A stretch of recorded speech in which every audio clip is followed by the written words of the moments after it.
गिरना भी अच्छा है, गिरना भी अच्छा है, औकात का पता चलता है। गिरना भी अच्छा है, औकात का पता चलता है। बढ़ते हैं जब हाथ उठाने को, अपनों का पता चलता है। जिन्हें गुस्सा आता है वे लोग सच्चे होते हैं। मैंने झूठों को अक्सर मुस्कुराते हुए देखा है। हेलो दोस्तों, परमाउंट इंग्लिश में आप सभी का स्वागत है। परमाउंट इंग्लिश मोतिहारी से मैं आपका राहुल सर, आपका सबसे पसंदीदा यूट्यूब चैनल परमाउंट इंग्लिश मोतिहारी में आप सभी का स्वागत है। आज हम कुछ महत्वपूर्ण प्रश्न लेकर आए हैं वॉइस का, जिसको हम लोग हल करेंगे। इसका ट्रिक भी पहले हमने बताया हुआ है और आपको बताए थे कि जो ग्रामर है उसका 3 जो है पार्ट है मेनली, यानी कि आप समझ लीजिए कि वो स्तंभ है। पहला पार्ट्स ऑफ स्पीच, दूसरा टाइम एंड टेंस और तीसरा होता है ट्रांसफॉर्मेशन। तो वॉइस भी किसके अंतर्गत आता है? ट्रांसफॉर्मेशन के अंतर्गत आता है। ट्रांसफॉर्मेशन रूपांतर ग्रामर का वह पार्ट है जिसमें किसी वाक्य को एक ग्रामेटिकल फॉर्म से दूसरे ग्रामेटिकल फॉर्म में बदल देते हैं, लेकिन वाक्य अर्थ में परिवर्तन नहीं होता है। तो वॉइस में भी देखिए, जो अर्थ एक्टिव का होता है वही अर्थ पैसिव का होता है। ग्रामेटिकली केवल चेंज होता है। वॉइस, नरेशन, डिडी, रिमूवल, ये सब जो है ट्रांसफॉर्मेशन के अंतर्गत आता है। तो हम जो है क्वेश्चन वॉइस का सॉल्व करने वाले हैं। कुछ महत्वपूर्ण प्रश्न है, जिसको हम लोग हल करेंगे। कह रहा है change the following sentences into passive voice, यानी कि पैसिव वॉइस में आपको हल करना है सर, ठीक है। तो चलिए प्रश्न देखते हैं बाबू, स्टार्ट करते हैं। One should keep once promise, किसी को अपना वादा पूरा करना चाहिए, ठीक है। तो वॉइस में सारा खेल जो है बाबू वर्ब का, बात समझ गए ना, सारा खेल वर्ब का। तो देखिए वंस प्रोमिसेज में वन का पोसेसिव जो होता है वंस होता है, तो इसको नहीं निकालेंगे, सीधे निकालेंगे प्रोमिसेस को, ठीक है ना। तो हम निकाल दिए प्रोमिसेस। ऊपर देखिए, जो मॉडल ऊपर वही मॉडल जो है नीचे होता है। मॉडल के बाद क्या लगाते हैं भाई? तो बी लगाते हैं। कीप का V3 केप्ट होता है बुआ, तब बाई होता है।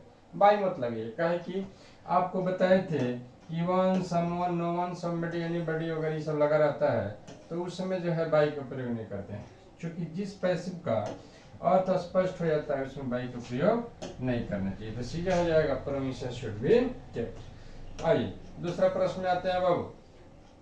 I am to write a book, यही ना है, I am to write a book.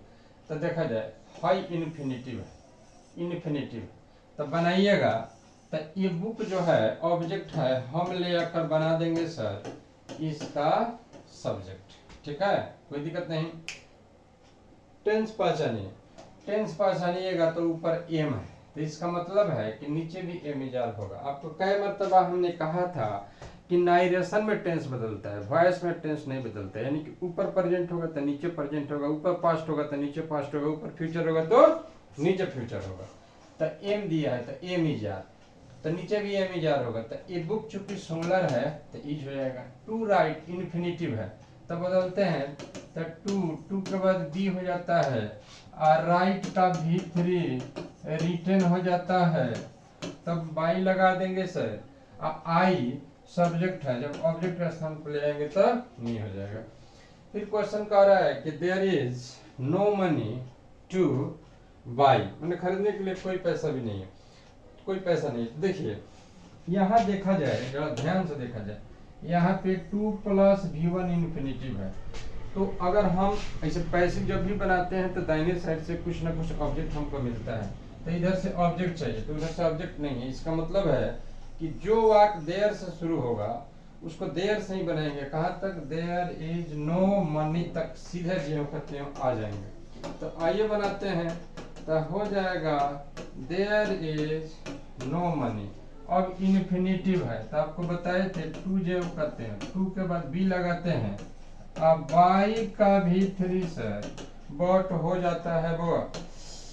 आगे बढ़ते हैं, अगला क्वेश्चन आता है, कहता है it is time to prepare for the examination. जरा देखा जाए, it is time to prepare for the examination. इसको थोड़ा सा छोटा कर लीजिएगा तो दिखेगा फ्रेश, ठीक है। इलेक्ट्रिकल इधर से पढ़ रहा है ना, फ्रेश दिख नहीं रहा है। चलिए आगे बढ़ते हैं हुआ। तो इट इज टाइम, जब भी देखिए इट इज टाइम से अगर कोई वाक्य शुरू होता है तो बताया गया था लास्ट में आपको ऑब्जेक्ट भी मिलेगा। तो it is time to prepare for the examination, हालांकि प्रीपोजिशन आता है तो कॉम्प्लीमेंट्री पार्ट रहता है, ठीक है। तो जरा ध्यान दिया जाए, हम क्या करेंगे कि इट इज टाइम को ज्यों का, अगर इट इज टाइम से शुरू होगा तो हम इट इज टाइम से शुरू कर देंगे, फॉर लगाते हैं। लेकिन संयोग से फॉर पहले से ही दिया हुआ है, नहीं देता तभी लगाते। तो फॉर द एग्जामिनेशन को हम ज्यों का त्यों लिख देंगे बुआ। तब है टू प्रिपेयर है, तब इसका तब टू के बाद बी लगाते हैं। अब प्रिपेयर का भी थ्री क्या हो जाएगा, प्रिपेयर। फिर से समझ लेते हैं, इट टाइम से अगर वाक कराएगा तो ज्यों कहते हैं।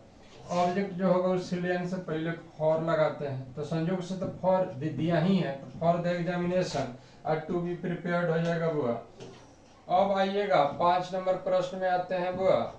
क्या कहता है, तो कहता है कि it is no time to play cricket, चाहे it is now time to play cricket,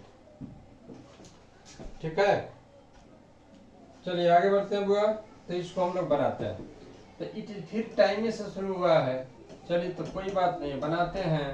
तो इट इज टाइम चाहे इट इज नाउ टाइम चाहे इट इज हाई टाइम या नाउ टाइम है, तो इट इज नाउ टाइम जो कहते हो। ऑब्जेक्ट है क्रिकेट, इसको ले आने से पहले फॉर लगा देंगे, क्रिकेट को रख देंगे भाई। तब क्या बचा, टू प्ले है तो टू बी प्लेड हो जाएगा। फिर से समझिए, इट इज नाउ टाइम को जो करते हुए रखेंगे। IT टाइम वाला वाक्य में ऑब्जेक्ट आता है, तो ऑब्जेक्ट ले आने से पहले फॉर रखेंगे और तब इन्फिनिटिव को लेकर बदल देंगे।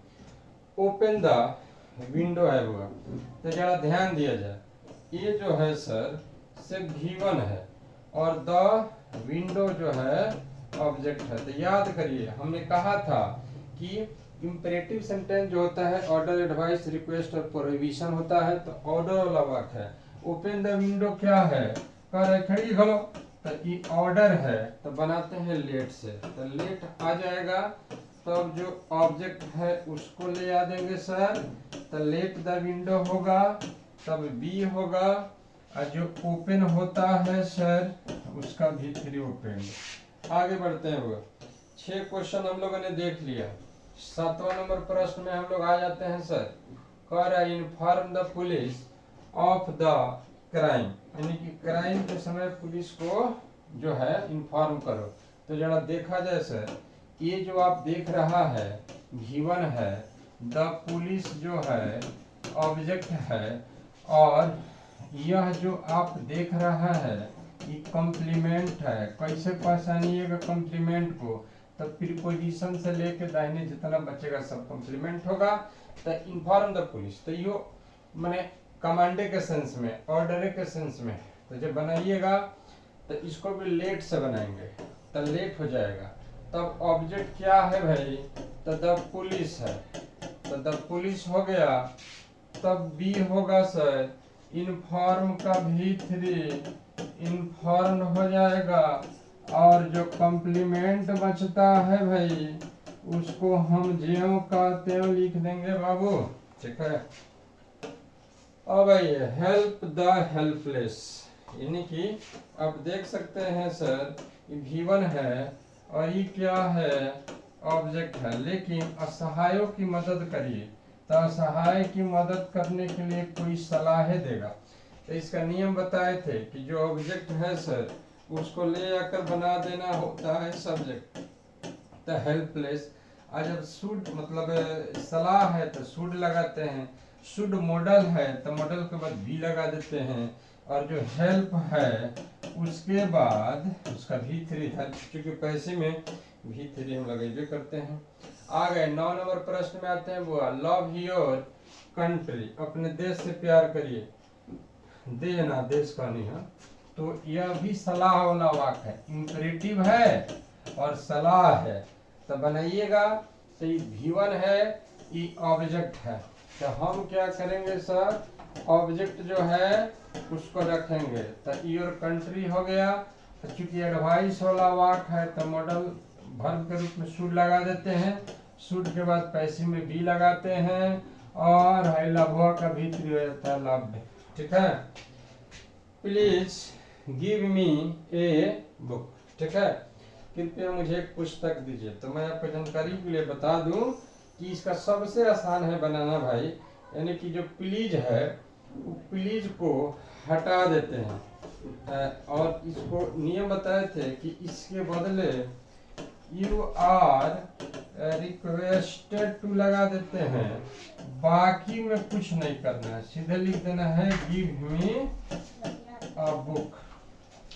यानी कि प्लीज रहेगा तो यू आर रिक्वेस्टेड टू लगा देते हैं, बाकी सबको जो का इस सबसे आसान है इसका बनाना। अब आइए सर 10 नंबर प्रश्न में आते हैं माय डियर। अंग्रेजी बढ़िया से नहीं पढ़िएगा तो जिंदगी तबाह हो जाएगा।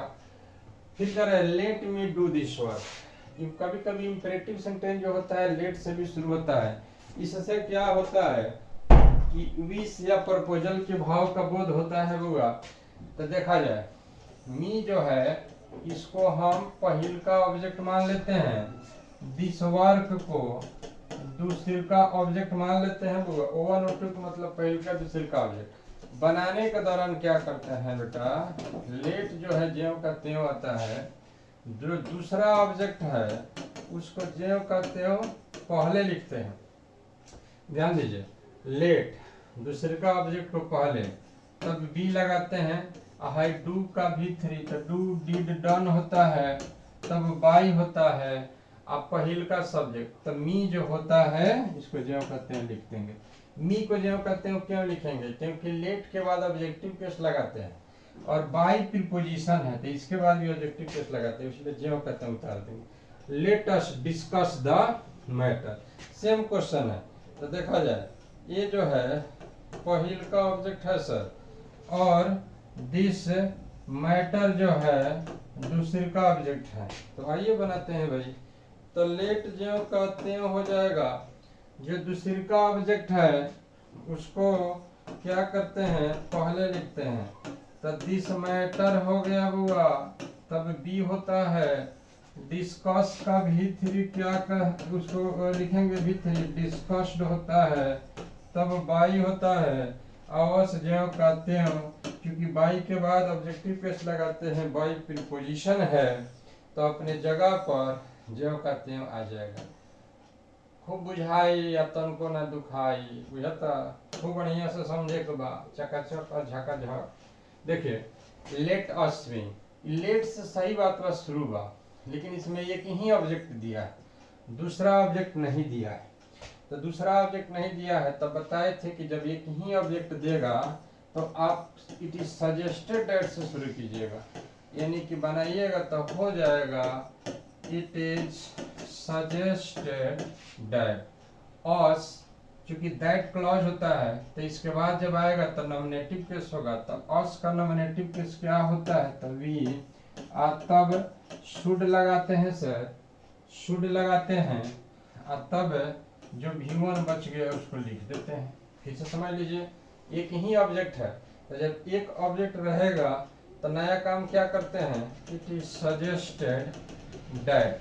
यहाँ जो ऑब्जेक्टिव केस है इसको लिया कर बनाते हैं सब्जेक्टिव केस में। भी हो गया, शुड लगाएंगे दीवा सिंह। ठीक है। अब आइए have you to paint the box. तो जरा देखा जाए हैव लगा है लेकिन यहाँ पे इन्फिनिटिव है, इसलिए V3 का प्रयोग नहीं किया है। तो have you to paint the box. ठीक है। तो क्या करेंगे बुआ कि यहाँ देखिए इंट्रोगेटिव सेंटेंस है, तो जब एक्सिलरी वर्ब पहले ही लागल हुई तो पैसे में भी एक्सिलरी वर्ब हम पैसे पहले लगाए। तो एक पहले ऑब्जेक्ट देखल निकाल दिले बेटे, तो द बॉक्स दिया तो हम यहाँ द बॉक्स जो है लिख दिए और टेंस देखिए। तो कहीं हैव दिले होके तो कहता है कि हमारे बदले आप हैव लगाइए चाहे हैज लगाइए भाई, तो द बॉक्स सिमिलर है तो हम हैज लगा देंगे, तो हैज द बॉक्स। है चूंकि इन्फिनिटिव से बीन ना लगी तो क्या बनेगा, तो टू बी। पेंट का भी थ्री, पेंटेड, तब बाई होगा सर, और यू को जब ऑब्जेक्टिव केस में ले जाते हैं तो यही रह जाता है। आगे बढ़ते हैं 14 नंबर प्रश्न में आइए सर। 14 नंबर प्रश्न कह रहा है हमारा कि does she teach the children. कोई बात नहीं है, आप जरा ध्यान देना बाबू, यहाँ जो डज दिया है ना, पैसिव में क्या हो जाएगा, तो ट्रिक हम बताए थे कि एम इज आर में से कोई हो सकता है। Do does am is are, did was were, तो पहले तो हमरा चुन लेगा बेटा ऑब्जेक्ट, तो हम ऑब्जेक्ट जब चुने नहीं तो द चिल्ड्रन ऑब्जेक्ट है तो हम ले आकर रख लिए। अब आइए डू डज कहता है कि हमारे बदले आप एम इज आर लगाओ, तो चिल्ड्रन प्लुरल है तो हम आर लगाएंगे, सिंगुलर आता तो इज लगाते, तो आर द चिल्ड्रन। अब आइए टीच V1 है, तो V1 है तो एकर V3 होला बेटा टॉट, तब बाई होता है और सी जो है बदल जाता है फॉर्म। बात समझ गए। अब आइए sir what does see it. अगर ऐसा प्रश्न रहेगा तो दाहिने साइड में देखिए ऑब्जेक्ट कुछ नहीं है, तो दिमाग में बैठाइए व्हाट अगर रहेगा तो व्हाट वाला क्वेश्चन को व्हाट से ही शुरू कीजिएगा, तो व्हाट हो गया। अच्छा डज बदल जाला एम इज आर में, तो चूंकि व्हाट सिंगुलर है तो इज हो जाएगा, इट का V3 इटन हो जाएगा, ठीक है, बाई हाई सी बदलेगा तो हर हो जाएगा। आगे बढ़ते हैं 16 नंबर प्रश्न में आते हैं बुआ। 16 नंबर प्रश्न पर आते हैं, ठीक है। और एक हु टॉट यू इंग्लिश बनाने का इसका दो गो तरीका है, देखा जाए। सबसे पहले तो हाई V2 है ना, तब हु वाला बताए थे कि आप इसको बना लीजिएगा बाई होम, ठीक है। यहाँ है ऑब्जेक्ट यू है तो हम यू ले आए, और यह कहता है कि V2 वाज वर लगाइए, तो यू के साथ क्या लगाइएगा, तो वर, तो हुम by whom were you, taught का V3 यह रह जाएगा सर और इंग्लिश हो जाएगा, ठीक है। ठीक से समझ लेते हैं। हु बदल गया बाय हुम में, यू को ले आए, हालांकि इंग्लिश को मिला सकते हैं तो उसमें आपको प्रीपोजिशन लगाना पड़ेगा, उसको हम लोग बाद में देखेंगे। बाय हुम यू ले आए, अब यहाँ क्या लगेगा है तय करेगा, तो पास्ट है V2 है तो वाज वर, तो यू के साथ वाज, टॉट का V3 टॉट इंग्लिश, और ना तो एक और तरीका बा बेटा का करल जाओ कि हु के ना बदलल जाओ, रह दिया, ठीक बा। अब बाकी है जितना काम भइल बा उ सब नीचे हुई, who where you taught English, इतना तो ऊपरों भइल बा, और बाई के ले जाकर नीचे डाल दिए, ठीक है। तो ध्यान रखिएगा हु बाई हुम में, अब कहिएगा हु यहाँ रखे, माने हु को हम नहीं बदले रखे, बाकी सारा काम हुआ है, और बाई को लेकर लास्ट में रखे। ऐसा क्यों हुआ, तो जरा देखा जाए। बाई प्रीपोजिशन है तो इसके बाद ऑब्जेक्टिव केस लगाते हैं, ऐसे बाई हुम हो गया, हु नॉमिनेटिव केस में आवेला तो प्रीपोजिशन ना ली, इसलिए बाई लास्ट में लगा, ठीक है। हिज बिहेवियर शॉक्ड मी, ये बड़ा अच्छा क्वेश्चन है, ये क्वेश्चन जो है आपका बहुत बढ़िया है, हुआ ध्यान दीजिएगा। तो मी को एने ले आइएगा, चूंकि ऑब्जेक्ट है तो मी को इधर लाइएगा तो आई हो जाएगा। शॉक्ड कह रहा है तो शॉक्ड कौन टेंस हो गया, पास्ट, यानी कि V2, तो V2 वाज वर में बदलता है, तो आई के साथ मैंने V2 कह दिया कि हमारे बदले वाज वर लगाइए, लेकिन आई क्या लेगा, वाज लेगा। शॉक्ड का V3 यह रह जाएगा, और ये बाई नहीं लेता है, आयत लेता है सर, दिमाग में रखिएगा। और शुरू का जो सब्जेक्ट है चला जाएगा लास्ट में, तो हिज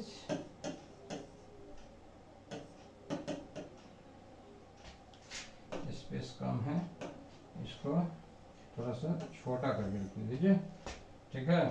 बिहेवियर को लिखना है हमको, एट हिज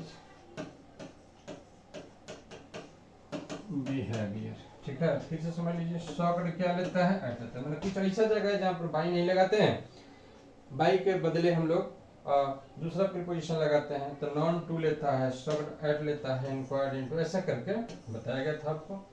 आइए सर 18 नंबर प्रश्न में हम लोग आते हैं। वो 18 नंबर प्रश्न में, we believe that the Bihar government, थोड़ा छोटा करने दीजिए, ठीक है, इसको थोड़ा सा हमको छोटा करने दीजिए तब बुझाएगा। बिहार गवर्नमेंट इज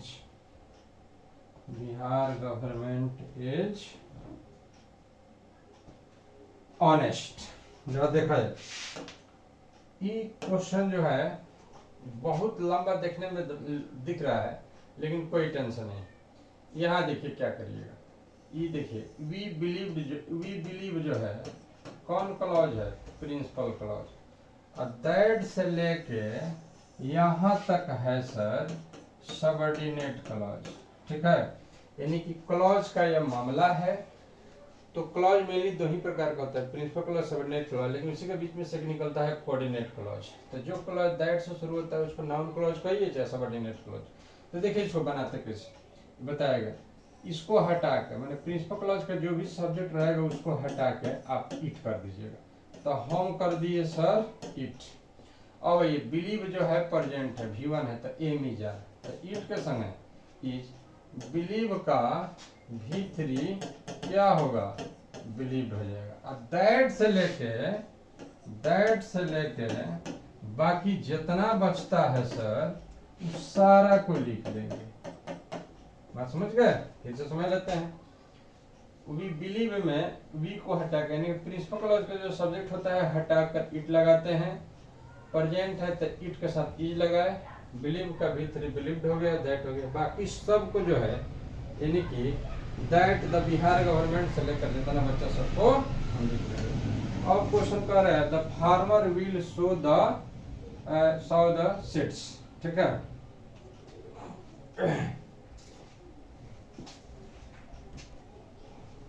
चलिए बाबू, तो यहाँ तक हम लोगों ने देख लिया। अब आइए यहाँ तक देखते हैं। क्वेश्चन कह रहा है कि the farmer will so the seeds, तो इसका मतलब होता है बोना, और सीड्स मैंने समझते ही है बीज होता है, यानी कि सो मैंने क्या होता है बोना, बोना नहीं बोना, और सीड्स मैंने होता है बीज। आइए बनाते हैं। तो दाहिने साइड से क्या करेंगे, द सीड्स को निकाल देंगे, और देखा जाए ऊपर जो है व्हील है, यानी कि मॉडल ऑक्सिलरी वर्ब लगा है व्हील, तो सेल लगते व्हील, तो सीड्स प्लुरल है सर, तो व्हील लगाएंगे। अब मॉडल के बाद क्या लगाते हैं, व्हील लगाते हैं।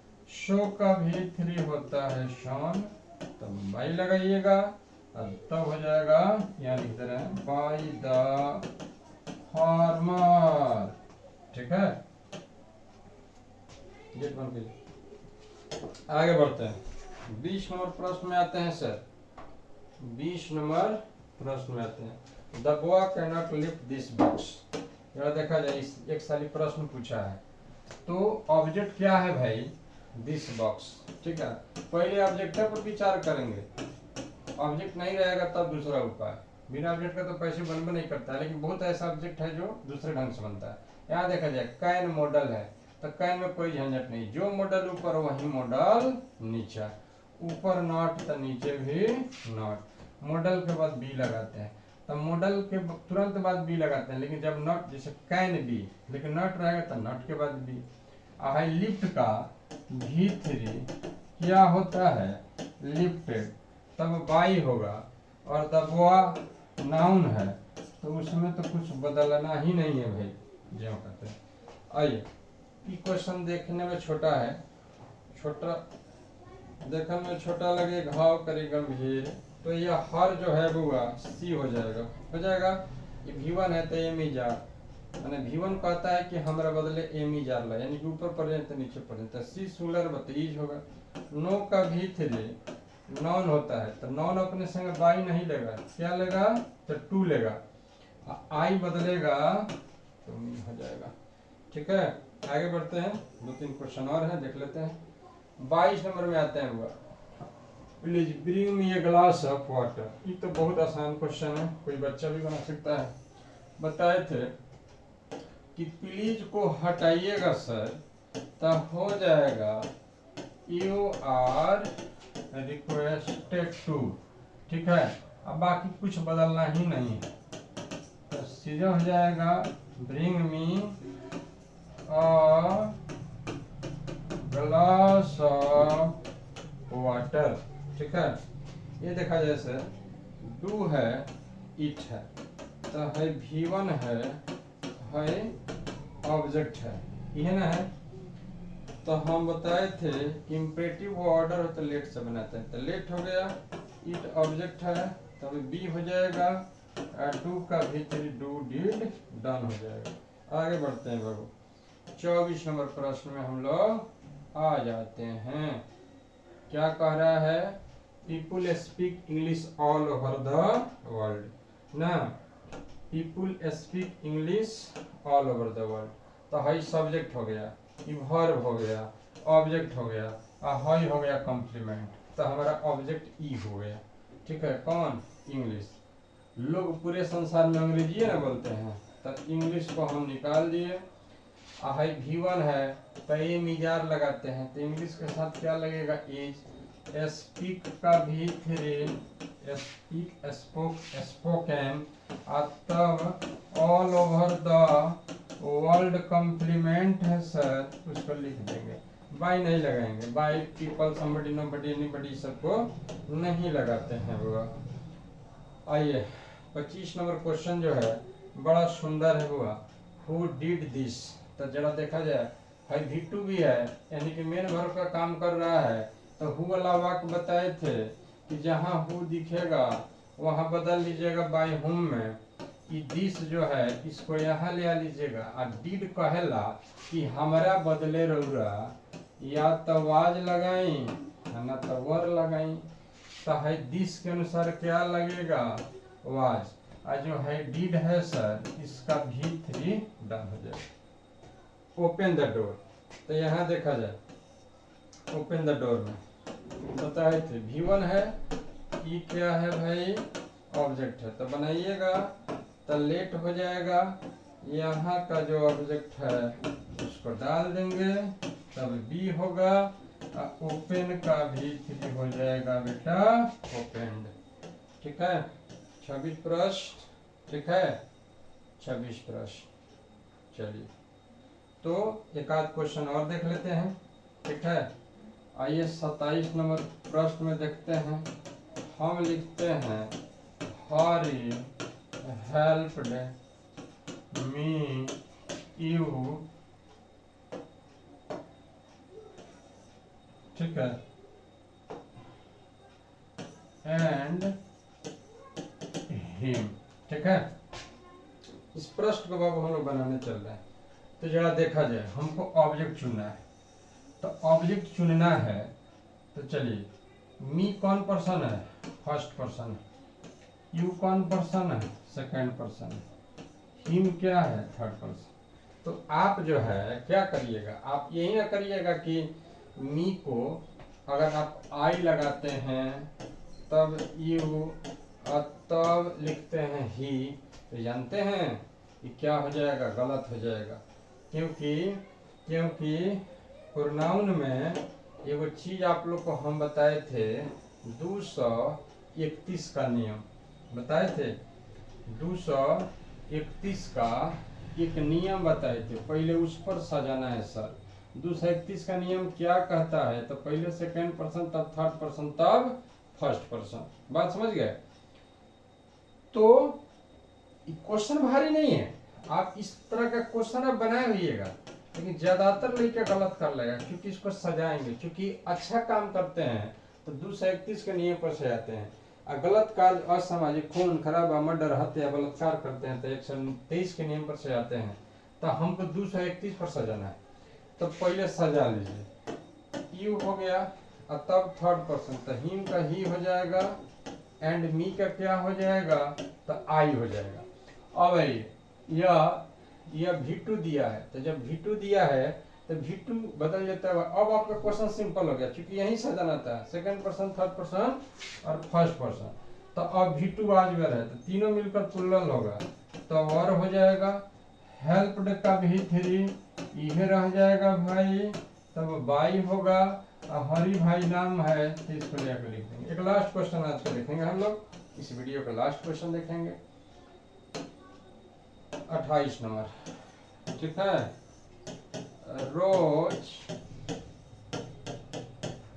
स्मेल्स गुड, ये याद करिएगा, बताए थे क्वैसिव पैसिव या मिड वॉइस। मिड वॉइस जैसे हम लोग पता है ना, वॉइस दो प्रकार का होता है, एक एक्टिव होता है, एक पैसिव होता है। लेकिन वॉइस का एक और प्रकार होता है जिसको हम लोग बोलते हैं मिड वॉइस या क्वैसिव पैसिव। तो देखने में एक्टिव लगता है लेकिन अर्थ उसका पैसिव निकलता है। रोज स्मेल्स गुड, यानी कि गुलाब जो है वो अच्छा सुगंध देता है। तो कब देता है, जब हम उसको महसूस करते हैं या सुनते हैं। तो देखिए इसका पैसिव बनाइएगा, ठीक है। कैसे बनेगा भाई, तो कहिएगा सर गुड तो एडजेक्टिव में आता है, तो यहाँ तो एडवर्ब है, तो इसमें तो ऑब्जेक्ट है नहीं, तो इसको बनाने का तरीका आपको बताए थे। जो सब्जेक्ट है उसको जो करते हैं लिख दीजिएगा, ठीक है। ये V5 है, तो V5 ए निजार में बदलता है, तो रोज के साथ हम इज लगाएंगे। हाई गुड का जो करते हैं लिखेंगे, आई में नया माल घुसा दिए कथी, व्हेन इट इज जोड़ते हैं, और तब स्मेल का V3 हो जाता है बेटा स्मेल। तो उम्मीद करते हैं कि आपको बहुत अच्छा लगा होगा। ये महत्वपूर्ण क्वेश्चन है, न केवल 12th में बल्कि कॉम्पिटिटिव एग्जाम्स वगैरह में भी। कॉम्पिटिटिव एग्जाम्स वगैरह में 4 को विकल्प देगा, नहीं इंटरमीडिएट में भी विकल्प देगा, लेकिन पहले बनाइएगा तब विकल्प देखिएगा तो ज़्यादा अच्छा रहेगा। तो बहुत मज़ा आया होगा आपको, और ऐसा ही मज़ा लेते रहिए, सज़ा नहीं दीजिए, आपको सज़ा भी नहीं होगी। और इसमें जो कमेंट बॉक्स वगैरह है उसमें अपनी राय दीजिए। इससे क्या होता है कि हमें एक प्रकार की एक नया फील होता है, काम करने के प्रति जो एनर्जी जो है नया नया बनता है आपके लिए, और भी मेहनत आपके लिए किया जाएगा। कुछ और भी चीज़ लेकर हम आएंगे, तब तक के लिए बहुत बहुत धन्यवाद।